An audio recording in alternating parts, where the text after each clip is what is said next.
Bonjour à tous, j'espère que vous allez bien. Bienvenue pour ce nouveau numéro de l'exo de colle, aujourd'hui numéro 136. Et pour ce numéro, je vous propose un exercice assez intriguant qui va nous permettre de généraliser un pattern que l'on rencontre très souvent en deuxième année de classe préparatoire autour de ce qu'on appelle les familles de polynômes orthogonaux par rapport à des formes linéaires. L'énoncé précis du jour est le suivant. Nous avons une suite Pn de polynômes unitaires de R coché x tel que le degré de Pn est égal à n et il existe une application linéaire, ici donc une forme linéaire, telle que notre suite de polynômes est dite orthogonale par rapport à la forme linéaire qui est en jeu.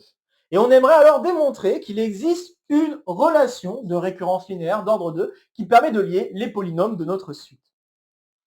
Et d'autre part, si on ajoute quelques conditions supplémentaires sur les constantes qui sont en jeu, on peut alors démontrer que l'opérateur défini comme suit sur R cauchy x nous donne un produit scalaire. Donc voilà, c'est un très joli exercice qui pourrait très bien s'attaquer en première année de classe préparatoire à condition d'avoir tout le bagage nécessaire pour attaquer l'exercice, c'est-à-dire avoir vu les polynômes, avoir vu ce que sont les espaces vectoriels, les applications linéaires, les formes linéaires, et puis bien sûr avoir vu des choses sur le produit scalaire, espace euclidien, espace préhertzien. Voilà. Alors, cet exercice, c'était clairement pas dans mon bingo pour cette année. J'avais absolument pas prévu de faire cet exercice. Cet exercice, en fait, m'est venu des suites d'une conférence à laquelle j'ai pu assister il y a 1 mois et demi par rapport à cette vidéo. C'était la conférence du séminaire Lotharingien de combinatoire numéro 94. Et durant cette conférence, il y a eu un cours qui portait sur la combinatoire des polynômes orthogonaux. Et donc, j'ai pu apprendre et réapprendre des choses sur les polynômes orthogonaux. Il y a des choses que je connaissais déjà, bien sûr, un peu comme vous, je pense, quand on est en deuxième année de classe préparatoire, on a déjà rencontré ce genre de choses, mais j'ignorais pas mal de choses très intéressantes que l'on pouvait explorer, même combinatoirement, autour de ces polynômes orthogonaux. Alors, je pense que je dédierai une vidéo complète là-dessus, totalement à part des exos de colle et petits exos de colle, mais j'aimerais quand même dire 2-3 choses rapidement qui, j'espère, vous piquera un peu la curiosité et vous donnera envie d'en savoir davantage. Mais sachez-le, j'ai déjà prévu une vidéo à part sur le sujet, que ce soit une vidéo de complément ou une vidéo d'un truc en plus. Je ne sais pas encore exactement quel format vidéo sera le plus adéquat. Mais voilà, sachez-le, je vais vous proposer une vidéo qui va vous permettre d'aller un peu plus loin là-dessus. Mais d'abord, déjà, je vais vous montrer un petit peu l'intérêt qu'il peut y avoir à étudier ce genre de choses. Donc en effet, la définition de polynômes orthogonaux, c'est bien celle que je donne jusqu'à arriver à ce point-là. Donc ce sont des familles de polynômes pas nécessairement unitaires. Ici, j'ai ajouté la condition unitaire histoire de rendre les choses un petit peu plus simples et même par rapport aux énoncés que je vais vous donner maintenant, parce qu'il faut vraiment avoir des polynômes unitaires pour ces énoncés-là. Mais à savoir qu'on peut très bien se débarrasser de la condition d'unitarité. Mais bref, on a donc une suite de polynômes qui doivent satisfaire à ces propriétés-là. Le degré des polynômes qui sont en jeu, c'est des degrés n, et nous avons bien une forme linéaire L, telle que nous avons la condition qui est ici. Et vous en connaissez, hein, surtout si vous êtes en deuxième année de classe préparatoire, vous en avez déjà rencontré, j'en suis certain. Et en fait, des polynômes orthogonaux, je vais vous en donner des exemples, et notamment des exemples très connus. L'un des plus connus, je vais commencer par celui-là, c'est la famille des polynômes de Chebyshev, qu'on va noter Tn. Alors, ce sont des polynômes qui vérifient la condition suivante, Tn de cos θ, c'est égal à cos nθ. Et il se trouve que, en effet, cette condition-là permet de déterminer de manière unique les polynômes Tn. Alors, je vous ferai remarquer que les polynômes Tn ne sont pas nécessairement unitaires, mais c'est pas très grave, on peut très bien diviser par le coefficient dominant les polynômes qui sont en jeu, et on se retrouve avec cette fois-ci une famille de polynômes toujours orthogonales, mais unitaires. Donc là, on peut ajouter bien sûr la condition d'unitarité de cette manière. Et donc, la forme linéaire qui se cache derrière, c'est la forme donnée par l'intégrale de moins 1 à 1 de P de t sur racine de 1 moins t carré dt.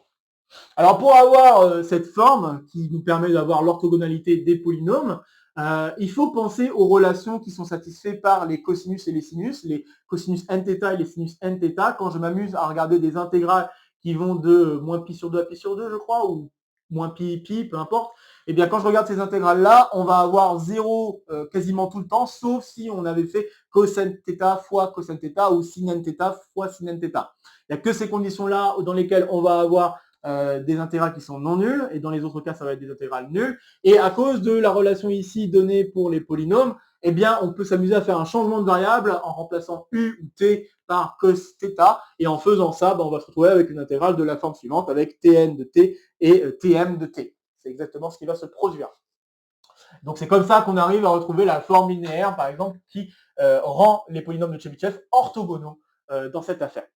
Et bien sûr, il y a d'autres familles de polynômes qui sont données par d'autres formes linéaires. Alors ici, je vais donner des formes linéaires qui sont liées à des intégrales. Ce n'est pas obligatoire que ce soit lié à des intégrales, ça peut très bien être aussi lié à des séries.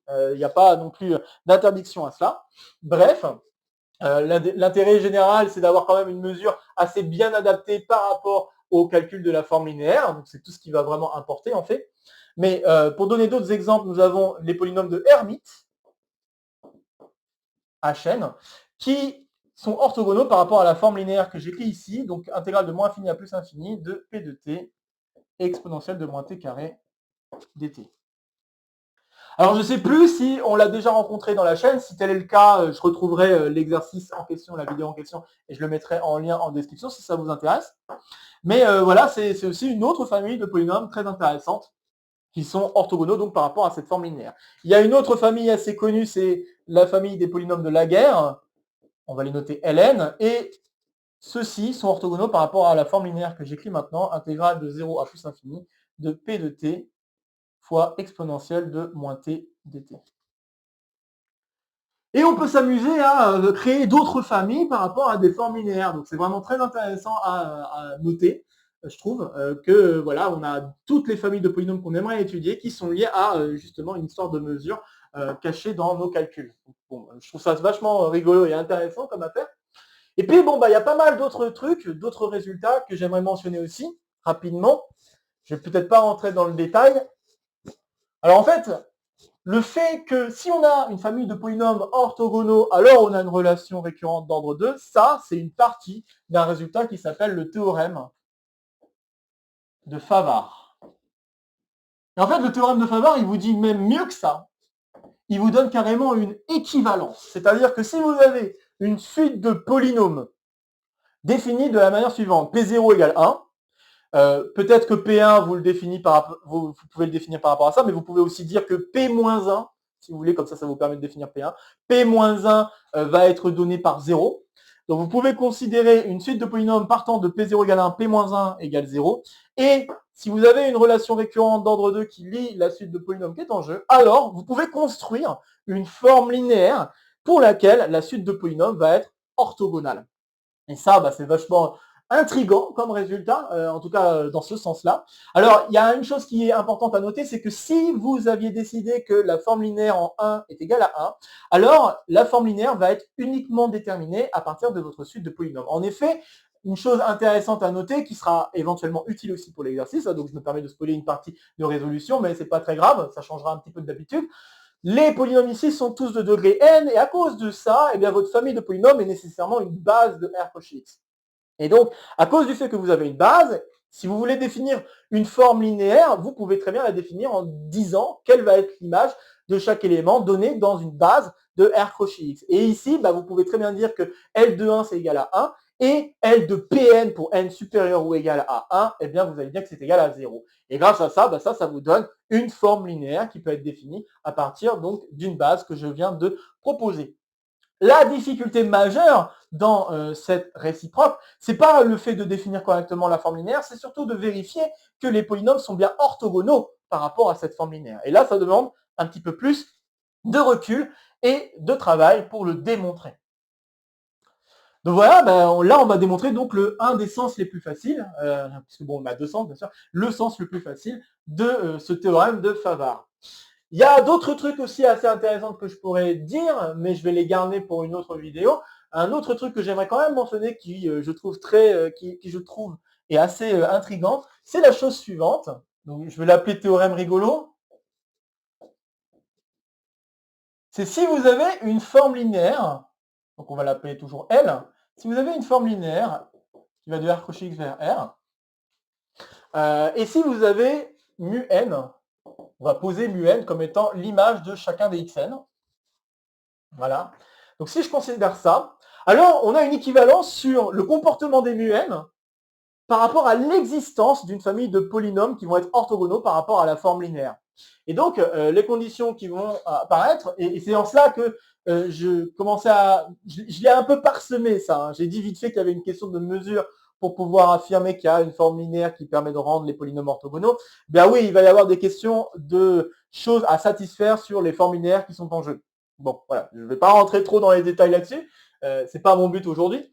Mais il y a une condition ici sur les mu-n qui nous permet d'assurer l'existence d'une suite de polynômes qui vont former une famille de polynômes orthogonaux par rapport à la forme linéaire. Et la condition est la suivante.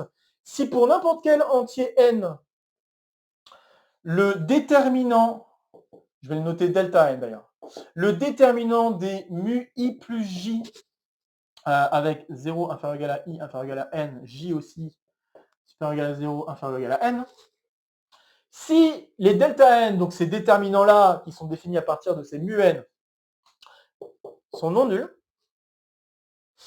eh bien c'est équivalent, c'est même pas un si, c'est juste un si et seulement si, c'est équivalent à dire qu'il existe une famille de polynômes orthogonales par rapport à la forme linéaire L. C'est quand même très rigolo, et on peut expliciter les polynômes par rapport à ces mu i plus j. En effet, Pn, ça va être 1 sur delta n plus n-1 fois un déterminant à calculer où le début de la matrice, c'est très ressemblant à ce que nous avions dans notre matrice de départ, donc la matrice en delta n. Donc on a mu0 jusqu'à mu-n, tac, tac, tac, on descend ici jusqu'à mu-n, moins 1 d'ailleurs. Ici, on descend jusqu'à mu2n moins 1. Et on change juste la dernière ligne en 1, x, tac, tac, tac, x puissance n. Voilà, c'est assez rigolo à constater qu'on peut construire explicitement les polynômes à partir de juste les images de xn et tout ça. Bon, ça paraît un peu évident, mais le fait que cette formule close apparaisse avec juste des calculs de déterminants, je trouve ça assez rigolo à constater. Et bah, voilà, ça peut être un truc que vous pourriez vous amuser à faire par rapport au polynôme de Chebyshev, par exemple, puisque c'est une famille de polynômes assez intéressante. Vous amusez à faire ce type de calcul au moins pour n égale 1, n égale 2, ce début de famille de polynômes, et voir qu'en effet, on retrouve bien les polynômes de Chebyshev, probablement, puisque là, il y a une question d'unitarité qui est à satisfaire, probablement en divisant par le coefficient dominant, bien sûr, des polynômes. Voilà. Mais je trouve ça vachement rigolo et je voulais vous le partager. Donc, je pense que j'en dirai davantage à travers une autre vidéo de complément ou d'un truc en plus, avec toute la combinatoire qui peut se cacher à travers donc ces histoires de polynômes orthogonaux, notamment de la combinatoire qui font apparaître des chemins de Modkin qui sont une généralisation des chemins de Dyck, chose que nous avons aussi déjà rencontrée sur la chaîne, et je vous mets le lien en description, qui justement vous permettra de revoir 2-3 choses sur les chemins de Dyck. Et ben voilà, on en reparlera à travers la vidéo de complément ou d'un truc en plus. Là, encore une fois, la question se pose. Bref, je vais arrêter d'aller un petit peu au-delà de l'exercice. Je pense qu'on a déjà pas mal de matière et vous l'aurez compris, il y a vraiment beaucoup de matière que je pourrais vous partager. On va donc se lancer directement dans cet exercice. Exercice qui, en soi, n'est pas vraiment un exercice de colle, hein, parce que l'exercice n'est pas si difficile déjà. Je pense que l'exercice, à condition de s'y prendre correctement, bien sûr, il y a quand même une ou deux petites subtilités, quand même. On va pas se mentir. Mais la résolution de cet exercice n'est pas très longue. Voilà, sachez-le, la résolution de cet exercice n'est pas très longue, et j'ai pas mal hésité si j'allais proposer plutôt un petit exo de colle qu'un exo de colle, mais j'ai préféré le mettre en exo de colle tout simplement parce que d'une, ça permet de vous proposer aussi des exercices un petit peu plus simples d'exo de colle, de deux, je voulais me donner du temps pour vous parler un petit peu de ces choses-là, et puis de trois, je trouve que l'exercice est suffisamment important par rapport aux polynômes orthogonaux qui sont des choses qu'on rencontre vraiment très souvent en classe préparatoire, et j'étais assez étonné de ne pas avoir fait tant de choses que ça sur les polynômes orthogonaux jusqu'à maintenant sur la chaîne. Donc c'est le moment de me rattraper et je voulais mettre un petit peu plus en avant cet exercice. C'est pour ça que j'ai proposé en exo de colle plutôt qu'en petit exo de colle. J'arrête mon blabla pour de bon. Je vous invite dès maintenant à faire une pause sur la vidéo pour essayer de résoudre l'exercice par vous-même avant que je ne vous dise quoi que ce soit d'autre.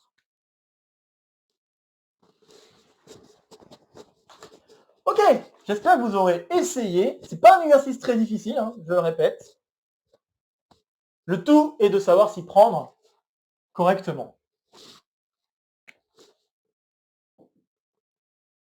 Alors je vous ai spoilé sur une chose qui me semble quand même importante à mentionner et à utiliser, c'est que votre famille de polynômes, c'est une base de R Cauchy X. Donc en effet, la première chose qu'il faut constater, c'est que Pn, c'est une base de R Cauchy X, étant donné que c'est une famille échelonnée. Échelonnée ici en degrés.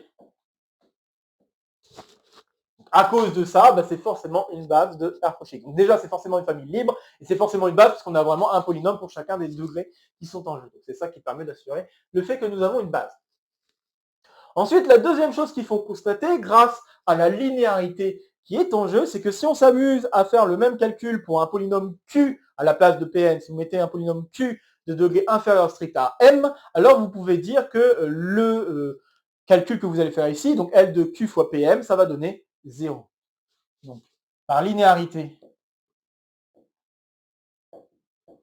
de L, pour n'importe quel polynôme Q dans R, dans R Cauchy X, tel que le degré de Q est plus petit strict à M, donc je vais peut-être mettre pour tout M entier naturel avant tout, on a, entier naturel, on a L de Q fois PM qui est égal à 0. Alors comme j'ai dit, c'est par linéarité, c'est-à-dire que votre polynôme Q, vous pouvez l'écrire par rapport à une base, enfin, par rapport à la base des Pn, et en fait les Pn, vous allez aller de P0 jusqu'à P du degré du polynôme Q qui est en jeu. Vous allez ensuite développer, vous allez utiliser la linéarité de L, et en utilisant la linéarité de L, vous allez vous retrouver à calculer des choses comme ça, mais vous savez donc que le degré du polynôme étant plus petit que M, vous allez avoir des indices de P qui vont être plus petits stricts à M, et du coup vous savez que ces produits-là vont forcément vous donner, en évaluant L, 0.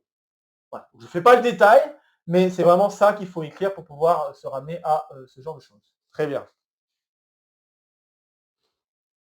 Et donc maintenant, si je veux avoir la relation de récurrence qui est proposée, l'astuce, c'est de partir de x fois Pn plus 1 et de se poser la question comment je vais l'écrire sur la base des Pn.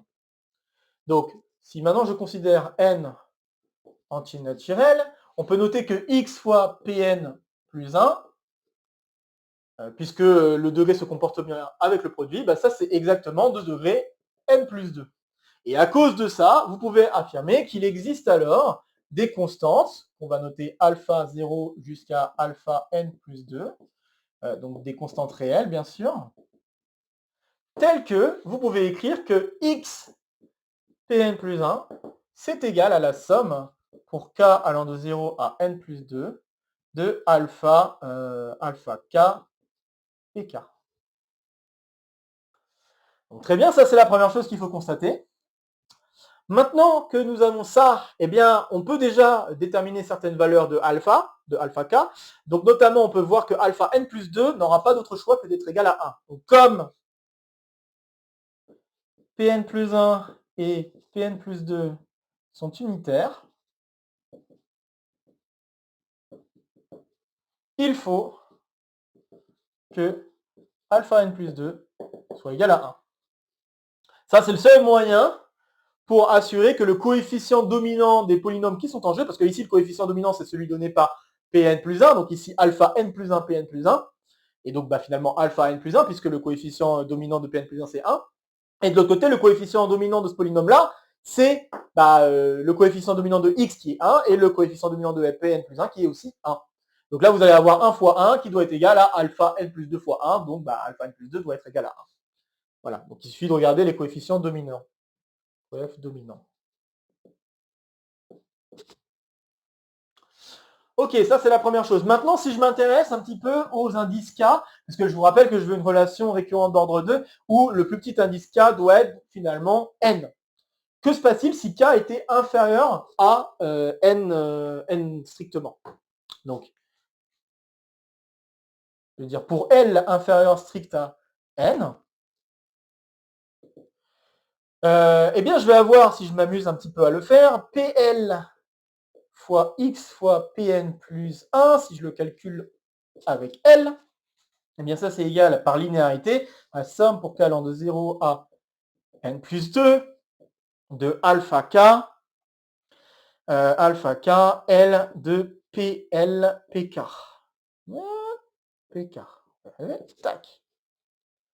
Le polynôme qui est ici, eh bien, ça, c'est un polynôme de degré inférieur strict à n, donc, fois x, ça sera un polynôme de degré inférieur strict à n plus 1.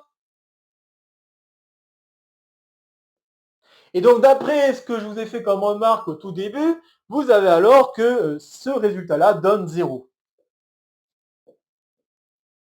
De l'autre côté, le seul élément non nul qui va apparaître, c'est pour L égale K. Donc, autrement dit, cette chose-là, c'est alpha L, L de PL carré, et d'après l'énoncé, c'est KL. Et par hypothèse, on sait que les KL, ou KN, sont tous des réels non nuls. Donc, vous savez déjà que ce truc-là, c'est non nul. Donc, vous avez que 0 est égal au produit alpha L fois KL, ça veut dire alors que alpha L est égal à 0. Donc là, ce que je viens de démontrer, c'est que pour tous les coefficients K inférieurs à n strictement, eh bien, nous avons forcément alpha K qui vaut 0. Et du coup, ça veut dire que notre somme se ramène à un truc hyper simple, que je vais maintenant réécrire un peu plus haut, et vous allez voir qu'on va déjà maintenant conclure. C'est ça que je n'avais pas menti, déjà la première partie de l'exercice n'était pas si longue. Donc en effet, ainsi, x fois Pn plus 1, c'est égal à, donc Pn plus 2, puisque comme on l'a dit, alpha n plus 2 doit être égal à 1, plus alpha n plus 1, Pn plus 1, plus alpha n, Pn. Voilà avec quoi on se retrouve. Et donc après, il suffit de mettre tout le monde du même côté et on conclut. Donc si on réécrit lui de l'autre côté et lui de l'autre côté, on a alors que Pn plus 2, c'est en effet égal à x moins alpha n plus 1, Pn plus 1, plus, moins d'ailleurs, moins alpha n. Et donc vous pourrez constater qu'en posant alpha n plus 1 comme étant égal à an et alpha n comme étant à bn, on conclut. Donc voilà, ça vous montre que de manière générale, si vous avez une famille de polynômes orthogonales, vous avez en effet une relation de récurrence linéaire d'ordre 2 qui doit être satisfaite par ces polynômes. Alors maintenant, allons un petit peu plus loin, car en effet, le fait juste de connaître la relation linéaire d'ordre 2, c'est un peu ce que va dire la suite de cet exercice, et l'image, bien sûr, du polynôme constant par l'application linéaire, vous suffira pour dire des choses concernant cet opérateur. Et c'est ça qui peut être assez surprenant à constater. Et pour essayer de s'en dépêtrer, il faut essayer de faire un petit peu de calcul, bien sûr, de calcul qui, faut pas trop se perdre sur les calculs qui vont suivre. Donc, alors, on peut déjà se poser la question, à quoi pourrait être égal ce truc-là si je prends n'importe quel polynôme qui apparaîtrait dans mon affaire. Alors, donc si je prends... je vais commencer par ça, juste pour que vous voyez un petit peu l'intérêt de ce que je vais faire ensuite et qui va permettre de montrer que les BN vont avoir un gros intérêt dans ce qui va suivre. Donc si je considère P et Q deux polynômes dans R crochet X. Alors je sais que mon polynôme P, il va s'écrire somme degré de P, K allant de 0 à degré de P, de, disons, alpha K, PK. Et je sais aussi que mon polynôme Q s'écrit somme pour K allant de 0, peut-être pas K, pour L allant de 0 à degré de Q, de alpha L, Q, PL. Pas alpha d'ailleurs, c'est bêta, je vais peut-être écrire bêta, parce que sinon ça ne va pas aller. Bêta L, PL. Donc avec alpha K et bêta L des réels. Donc si je m'amuse maintenant à calculer L de PQ, P fois Q, je peux utiliser le produit, donc je développe ce produit-là, et en même temps j'utilise la linéarité de L. Donc je vais me retrouver avec somme pour K allant de 0 à degré de P, somme pour L allant de 0 à degré de Q, de quoi? Eh bien de alpha K, bêta L, et ensuite L de PK, PL. Sauf que L de PKPL, je sais que ça fait 0 automatiquement si les deux indices pour mes polynômes qui sont en jeu sont différents. Donc le seul moyen pour que ce truc-là soit non nul, c'est que K égale L. Et donc on va se retrouver finalement avec une somme pour, disons, M allant de 0 à minimum du degré de P, degré de Q. De quoi? Eh bien de alpha M, bêta M, Et du coup, ben là, on va se retrouver avec L de PM carré, et L de PM carré, c'est exactement Km. Et donc, vous voyez qu'en effet, la forme linéaire est définie à partir de ce qui se passe pour chacun des Km. Et vous pouvez aussi constater que si P égale Q, ça va être important, eh bien, vous avez finalement la somme pour M allant de 0 à degré de P de alpha M carré fois Km. Et vous voyez que si vous voulez vérifier la positivité de votre produit scalaire, donc il faut normalement que ce soit défini positif, ça serait pas mal de savoir que les Km sont positifs. Maintenant, la question, c'est comment faire pour savoir si, comment essayer de voir que ces Km, sont bien des polynômes, sont bien des valeurs qui sont des réels positifs. Donc très bien, j'ai fait ce petit calcul, c'est juste pour vous montrer qu'en effet, quel est l'intérêt des calculs qui vont suivre, c'est notamment de voir la positivité en fait des Km qui sont en jeu. Alors bien sûr, il y avait des trucs qui sont faciles à démontrer sur L. Je vais les dire simplement à l'oral, ou je vais juste au moins écrire les points qu'il fallait vérifier. Donc bien évidemment, il faut vérifier que votre opérateur est linéaire à gauche et symétrique. Ça va de soi, puisque ça doit être bilinéaire symétrique. Donc il vous suffit de regarder la linéarité à gauche, mais la linéarité à gauche, ça va être dû au fait que vous avez la linéarité par simple produit à gauche, et puis vous avez également la linéarité donnée par la forme linéaire. Donc ça va vraiment découler de ça.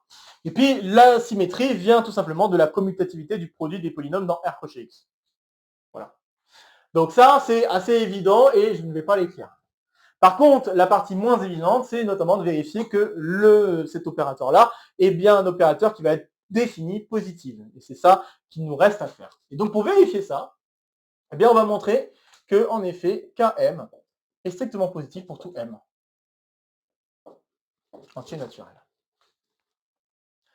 Et pour cela, on va établir une relation de récurrence. Et en fait, cette relation de récurrence, on va pouvoir l'établir grâce à ce que nous avons ici. Donc, Pn plus 2 est égal à x moins an fois Pn plus 1 plus, moins Bn Pn. Voilà, c'est ça. Alors ce que je vais faire un petit peu la même chose que ce que j'ai fait auparavant pour avoir cette relation de récurrence. C'est-à-dire que je vais multiplier par un bon P indice quelque chose sur ce produit, et puis ensuite je vais le calculer en la forme linéaire. Là, le bon choix qu'il faut faire d'indice, c'est multiplier par Pn. Donc, si je multiplie par Pn, et qu'ensuite j'applique la forme linéaire dessus, voilà ce que je vais obtenir. Donc je vais avoir forme linéaire de x fois Pn plus 1 fois Pn. Alors peut-être que je vais mettre le produit plutôt dans le bon sens. Vous allez voir que ça va avoir de l'intérêt. Moins ensuite An L de Pn, Pn plus 1. Et ensuite moins Bn, L de Pn carré. Et là on voit se dessiner en effet Kn. On est content. Lui, ça fait 0, bien sûr. Pn et Pn plus 1 sont orthogonaux. Et lui aussi, c'est 0. Par contre, lui, c'est pas 0, parce que là, vous avez un polynôme de degré n plus 1 fois un polynôme de degré n plus 1. Tout ce qu'il vous suffit de faire, c'est de savoir quelle est la forme de xpn par rapport aux différents pk qui doivent apparaître. Et là, vous pourrez constater que x fois pn est unitaire. Donc ça veut dire que x est de degré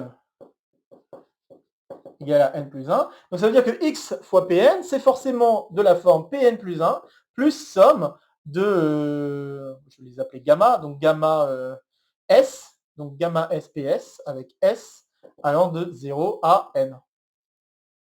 Vous avez ceci. Et donc par linéarité, on conclut que, hop, le feutre a un peu de mal, on conclut que, eh bien, L de xPn, Pn plus 1, ça n'est rien d'autre que L de Pn plus 1 carré, qui est donc Kn plus 1. C'est joli quand même. Là, on se retrouve donc avec une récurrence qui va lier les constantes qui sont en jeu, donc Kn plus 1 et Kn.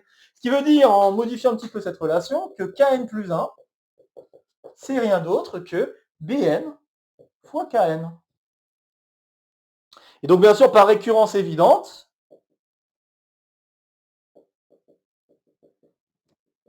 vous avez finalement que Kn, c'est égal à Bn fois Bn-1 fois B0 fois K0. Voilà.